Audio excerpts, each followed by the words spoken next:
It's something said to have a backup plan, but you can make it. If you use your promises, if you promise to fulfill your potential.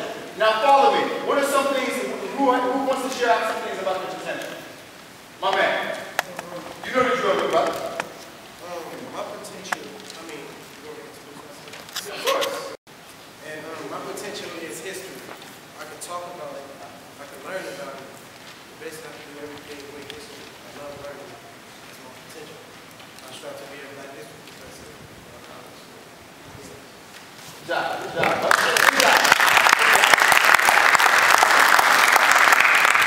As you get there, for those of you who have been through this program, but for those of you who are new to the program, you don't see this. You don't see this. I was just speaking to Ms. Cavor about this. I go all over the country, and I've seen 2 districts that are intentional about this work. 2. Oakland and Cleveland. A lot of times you don't realize what you have until it's gone. Celebrate one another. Celebrate your achievements. Support each other in your challenges. Applaud one another with success. Anyone else want to share about potential? Potential. My man, go ahead. My name is Renee Cavor. I'm a representative of Washington Park. And my potential is making poetry and making music. So you like writing? Okay. One more. All right. Good job.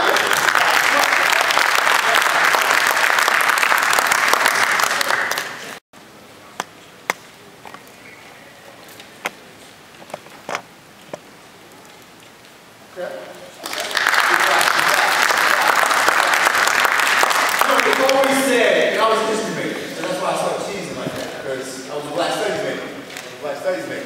It's always said, if you don't know where you're going, if you don't know where you've been, you don't know where you're going.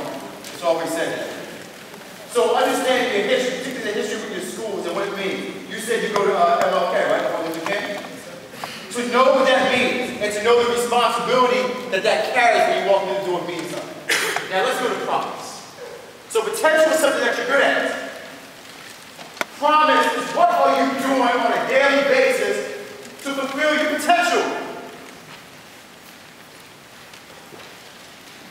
Promise is what are you doing on a daily basis to fulfill your potential. Basketball. How the hell are you going to college and going to the NBA?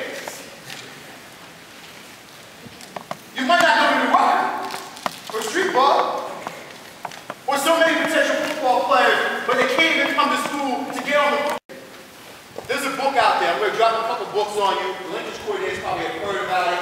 You might not want to read it right away because it's kind of a tough read, but for the people who want to be challenged, go read it. There's a book out there called Outliers by Malcolm Gladwell. Right? Outliers by Malcolm Gladwell. What he says is it takes 10,000 hours to become proficient at something. 10,000 hours to become the best at something. So what he did was he got all these great people together. Athletes, entrepreneurs, educators, professors, doctors, lawyers, everybody. And the one thing they had in common is that they had spent over 10,000 hours perfecting their craft. Everyone knows who just passed away, not just Steve Jobs, where everyone, because the same thing for a telescope. That's a whole other story. Right? But Steve Jobs spent over 10,000 hours on something on a daily basis. So let me give you a stat.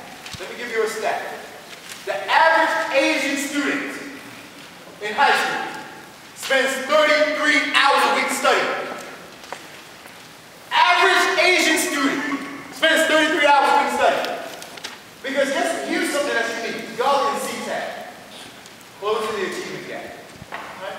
The achievement gap is supposed to be the difference in academic achievement between black students and white students. But guess who's outperforming everybody? Asians and continental Indians. 33 hours a week in high school, studying. The average white student spends an average of 25 hours a week studying. 25. Average black person. What do we spend? 5. 5. 5. Average Latino student, 4. 4. And we're trying to figure out or wonder why we have an achievement gap. One of the things I love to do is ethnographic study. All ethnographic study means is you go into a culture and you immerse yourself. So I love home visits. So I live in D.C. D.C. we have some challenging areas in D.C. Just like Cleveland, Philly, Detroit, all the cities have challenging areas. I did over 600 home visits in about 4 or 5 months. And that means every Saturday and Sunday I got up and I just drove to homes of students. I saw more flat screens than books in homes. Homes that look poor, or that people are struggling to clothe, or feed their children, got a 42-inch flat screen. And we're wondering why we're falling behind. So the question I pose to you about your promise, how much time are you using to fulfill your potential? How much time are you reading, writing, studying? The reason that many of us don't read is because it's hard for us to read. Not that we don't know how to, but it's not enjoyable. Fellas, the more you read, the better you get at it. Just like anything else. The better you read, the better you write, the better you speak, and the better you listen. Reading, writing, speaking, and listening all combined. So potential, promise. Potential, what do you do well? Promise, what are you doing to utilize that potential? The last thing, and then we'll open it up for some questions. Purpose. Now for some of my 9th graders, you might not be able to understand it, but I think you can. For my 12th graders, you definitely can understand it. My 10th and 11th graders, you probably be able to get this too. Purpose is all about somebody else. Purpose is all about something else, or someone else. Why are you doing what you're doing? Purpose, why are you doing what you're doing? Now, when I went to college, I wanted to be a lawyer. So I thought when I would graduate college, I could go to law school. But there was a problem with that. What do y'all think the problem was? What do I got? I got a huge record. My record 22 pages. 22 pages doesn't look good as an attorney. So even when I got accepted to law school, I got accepted to Temple Law School and Temple Grad School.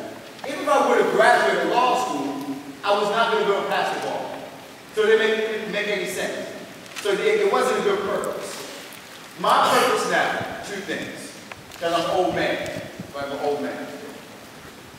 My purpose is to talk and speak to young people and learn from young people so that they don't make the same mistakes I did. And the largest purpose, my biggest purpose in life, and I'll try to keep it together, because every time I give this talk, it gets like this. My purpose now, after all the back to me, because I didn't appreciate it, my purpose now, as I hold up my left hand, you can see, I want to be the husband that my wife is proud to call her husband. I want to be the man that I want my 6-year-old daughter to marry. And I want to be the man that I want my 5-year-old to become. That's my purpose in life. All the other stuff doesn't matter. The most important thing in my life right now is my family, my wife, and my children. That's it. Nothing else. I drive a real humble car. I dress in real humble clothes. I don't need it. The purpose, your purpose in life, and your purpose will change. As you mature, as you hit one goal after another, your purpose will change. I know my purpose every morning.